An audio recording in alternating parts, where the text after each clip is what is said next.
السلام علیکم ورحمۃ اللہ وبرکاتہ۔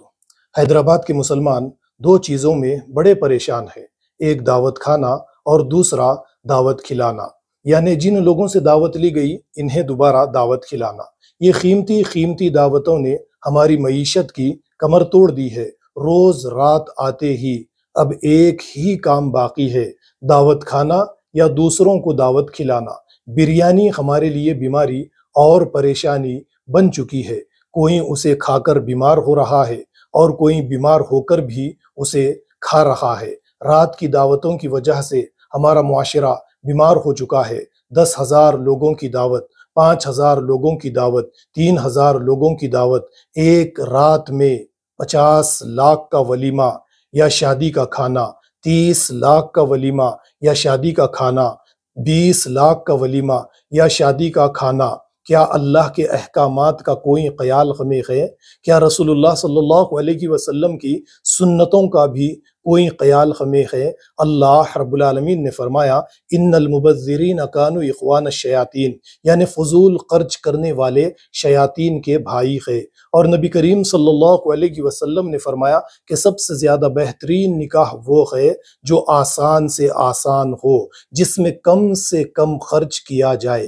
نبی کریم صلی اللہ علیہ وسلم کے دور میں بھی نکاح ہوا کرتے، اللہ کے نبی صلی اللہ علیہ وسلم کے بھی نکاح ہوئے، لیکن کہیں پر بھی صحابہ کرام نے فضول خرچی کا راستہ اختیار نہیں کیا۔ حضرت عبد الرحمن بن عوف کا واقعہ آپ جانتے ہیں کہ آپ نے نکاح کیا، نبی کریم صلی اللہ علیہ وسلم مدینہ المنورہ میں موجود ہے، لیکن آپ کو اس بات کی خبر نہیں۔ دوسرے روز اللہ کے نبی صلی اللہ علیہ وسلم نے عبد الرحمن بن عوف کے کپڑوں پر کچھ رنگ دیکھا، کچھ خوشبو محسوس کی، تو پوچھا عبد الرحمن تم نے نکاح کیا؟ تو حضرت عبد الرحمن نے کہا ہاں یا رسول اللہ۔ تو اس کے بعد اللہ کے نبی صلی اللہ علیہ وسلم نے فرمایا کہ ولیمہ کرو، اگرچہ ایک بکری ہی کیوں نہ رہے۔ تو ذرا آپ غور کیجئے کہ یہ ضروری نہیں ہے کہ جس کے یہاں سے دعوت کھائی گئی اسے دوبارہ دعوت دی جائے، اور یہ قیمتی پکوان، قیمتی ولیمہ، قیمتی شادیاں، ان شادیوں کی وجہ سے ہماری معیشت کی کمر ٹوٹ چکی ہے۔ اس سے زیادہ بہتر یہ ہوتا کہ ہم گھر میں کچھ لوگوں کو بلا کر نکاح کے بعد لڑکے والے ولیمہ کر لیتے، ایک بکری ذبح کرتے اور اس کے ذریعے معمولی سا ولیمہ کر لیتے، اور اس ولیمے کے بعد میں 50 لاکھ کا ولیمہ کرنے کے بجائے، 10,000 لوگوں کی دعوت دینے کے بجائے کسی یتیم، کسی بیوہ، کسی غریب کے گھر کو تلاش کر لیتے اور اس کو 10,000 وقت کا کھانا پہنچا دیتے، 5,000 وقت کا کھانا پہنچا دیتے، 3,000 وقت کا کھانا پہنچا دیتے۔ یہ کھانا پہنچانے سے میری مراد ان کی اس طرح سے مدد کر دیتے، ان کے یہاں پر پیسہ پہنچا دیتے کہ یہ 10 سال، 15 سال، 20 سال تک کے لیے یہ چیزوں سے اپنے آپ کو یعنی بے پرواہ کر لے، اور دوسری طرف ان کی صلاحیت صرف ہو۔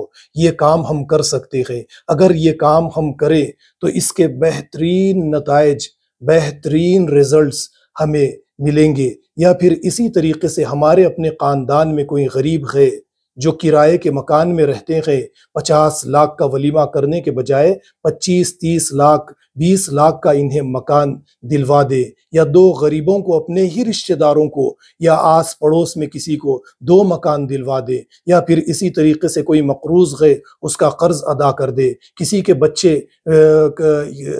کے بچے یعنی مال نہ ہونے کی وجہ سے پڑھائی سے دور ہو چکے ہیں، تعلیم سے، ایجوکیشن سے دور ہو چکے ہیں، ان کی فیسیں ادا کر دے۔